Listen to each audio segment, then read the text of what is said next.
Ward क्रमांक 46 इथे महाराष्ट्र नवनिर्माण सेनाचं मोठा प्रचार निघालेला आहे. त्याच प्रचारामध्ये स्वतः अमित ठाकरे आणि त्यांची पत्नी मिताली ठाकरे हे स्वतः या प्रचारामध्ये उपस्थिती आहेत. आपल्यासोबत बोलण्यासाठी अमित ठाकरेजी आहेत. अमितजी, काय सांगणार, तुम्ही स्वतः या प्रचारामध्ये उपस्थित आहेत, किती मोठ्या प्रमाणे तुम्हाला प्रतिसाद मिळत आहे? नाही, खूपच उत्तम प्रतिसाद मिळतोय आणि मला वाटत नाही की मी इकडे प्रचार फेरीला आलोय, तर मला वाटतं की एक विजय यात्रेला आलोय. स्नेहिताताईंना मी गेले 16 वर्ष ओळखतो. मला माहिती आहे त्यांना एक एक इच्छा आहे मलाडसाठी काहीतरी करण्याची, आणि मला माहिती आहे की ते निवडून आल्यावर काय करू शकतात. त्याच्यामुळे आम्ही दोघं मिळून ते एक मलाडला एक नवीन 5 वर्षात एक चेहरा देऊ. नक्की विधानसभाच्या निवडणुकीमध्ये तुमचाच मित्र शशांक देहलकर हे स्वतः तुमच्या पाठीशी 24 तास तुमच्यासोबत असायचा. आज तुम्ही त्याच्या पाठीशी उभे आहात. कसं वाटतं की एका वर्गमित्राला आपण एक उमेदवारी म्हणून त्याला दिलेला आहे, आणि कशा पद्धतीने हे जे तुमचं वर्गातलं मित्र आता वरणात आलेला आहे राजकारणात, कसं वाटतं या सगळ्या गोष्टी? नाही, खूप उत्तम वाटतं, कारण मला वाटतं की शशांकला मी जेवढं ओळखतो तो माझ्यासारखाच आहे. समाजकारणाची आवड त्याला राजकारणापेक्षा, की लोकांसाठी काहीतरी केल्यावर त्याला जो आनंद मिळतो ते मला वाटतं की बघून मला कुठेतरी वाटलं की त्याला राजकारणात आणावं. आणि हे जेव्हा स्नेहिताताईंना जेव्हा हे तिकीट मिळालं तेव्हा मला वाटलं की आपण 100% देऊन मला वाटतं ही सीट काढली पाहिजे. कारण मला माहिती आहे की मलाडमध्ये कशा प्रकारचा विकास झाला नाही आणि कशा प्रकारचा विकास होऊ शकतो. नक्की शशांकलाही आश्चर्य वाटलं की जेव्हा त्याला उमेदवारी मिळाली, तुम्ही त्याला कशा पद्धतीने या राजकारणात पाऊल टाकण्यासाठी त्याला पटवण्यात आलं किंवा त्याला विश्वासात घेतलं? नाही, मला वाटतं की मी जसा आलो राजकारणात तसाच शशांक आला. की मला पण माहीत नव्हतं जेव्हा मला विद्यार्थी सेनेचं पद मिळतं किंवा मला जेव्हा नेता पद मिळतं, तसंच शशांकला पण माहीत नव्हतं जेव्हा त्याला विभागाध्यक्ष पद दिलं गेलं. मला वाटतं साहेबांनी ती कुठेतरी एक स्पार्क बघितला तो शशांकमध्ये, की काहीतरी माणूस म्हणून तो कसा आहे मुलगा हे त्यांनी बघितलं साहेबांनी. आणि मला वाटलं की ते बघून मला वाटलं की साहेबांनी त्याला ती जबाबदारी दिली मला वाटतं की कुठेतरी काहीतरी चांगलं करेल. नक्कीच. बरं, राज ठाकरे यांचंही तुमचंही उद्धव ठाकरे यांचंही या वॉर्डवरती जास्त लक्ष ठेवून आहे. कसंही नाही कसंही करून शशांक याच्या आईला कसंही निवडून आलेच आहे. नाही, हे शशांकची आई म्हणून नाही, तर मला वाटतं की प्रत्येक आमचा उमेदवार शिवशक्तीचा, शिवसेनेचा असेल किंवा मनसेचा असेल, आम्ही निवडून आणण्याचे 100% प्रयत्न करणार आहोत. उद्धव ठाकरेजी, राज ठाकरे आणि तुमचंही सुद्धा या वॉर्डवरती जास्त लक्ष आहे. नाही, जास्त म्हणून नाही, माझा मित्र आहे, पण आमचं 100% लक्ष आहे सगळीकडे.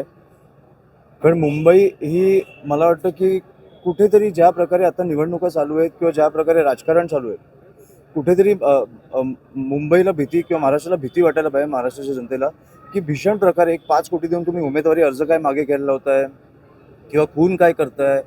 अशा प्रकारची निवडणूक कधी मुंबई किंवा महाराष्ट्राने बघितली नव्हती. त्याच्यामुळे मला वाटतं की प्रत्येक ठिकाणी आम्ही 100% देऊन मला वाटतं शिवशक्तीचे जे उमेदवार असतील ते आम्ही निवडून आणणार आहोत. जे राजसाहेबांचे असतील, उद्धव साहेबांचे असतील, पवार साहेबांचे असतील, त्याच्यामुळे आम्ही 100% सगळीकडे देतो आणि सगळीकडे फिरतो. मुंबईचा महापौर कोणाचा होणार हा असा प्रश्न पडलेला. दोन्ही भावांचा होणार आणि तो मराठीच होणार. नक्की उद्या नाशिकमध्ये संयुक्त सभा आहे. या सभेमध्ये लोकांचं लक्ष लागून आहे. नेमकं उद्या काय बोलणार आहे? तुम्हालाही सुद्धा काय वाटतं की काय तुम्ही वाट पाहताय? मी पण उत्सुक आहे की काय बोलणार आहेत, कारण साहेबांची पहिली सभा आहे. त्याच्यामुळे काय बोलणार आहेत मला वाटतं की हे ऐकण्यासाठी संपूर्ण महाराष्ट्र उत्सुक आहे.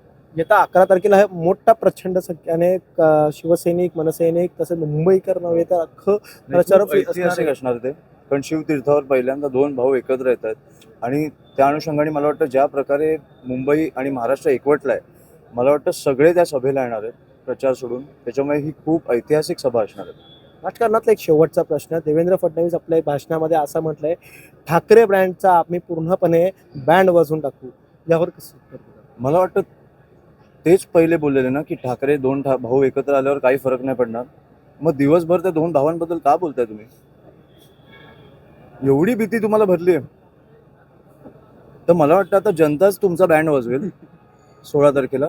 आणि मला वाटतं त्या प्रतीक्षेत आम्ही सगळे आहोत. की मला वाटतं की आता मराठी माणूस म्हणून आपण सगळे कुठेतरी जागे झालोय की ज्या प्रकारे हे लोकशाहीला हुकुमशाहीकडे नेत आहेत, ह्याच्या विरोधात आपण सगळे पेटून उठलो पाहिजे. नक्कीच. आपण एक बहीण म्हणून एका भावाला कसं साथ दिलं जातं, एक मिताली वहिनी आपल्यासोबत आहे. नक्की ठीक आहे. शशांक जे आहेत, शशांकशी आपण बोलू. शशांक, काय सांगणार? आज स्वतः तुझ्या आईला एक उमेदवारी देण्यात आली आहे दोन्ही ठाकरे बंधू यांच्याकडून. कसं पाहतोस तू? मला तर चांगलंच वाटतंय, कारण जसं अमित साहेबांनी सांगितल्याप्रमाणे मी काय राजकारणाच्या क्षेत्रात आलो नाहीये. माझी आई पण एक शिक्षिका आहे, 20 वर्षापासून एका शाळेमध्ये शिक्षक म्हणून ती शिकवते. शिक्षिका आहे ती. तर बेसिकली शिक्षक काय करतो, शिक्षक एका पोराचा करिअर आणि त्याला गायडन्स देऊन त्याचं आयुष्य स्कल्प करतो.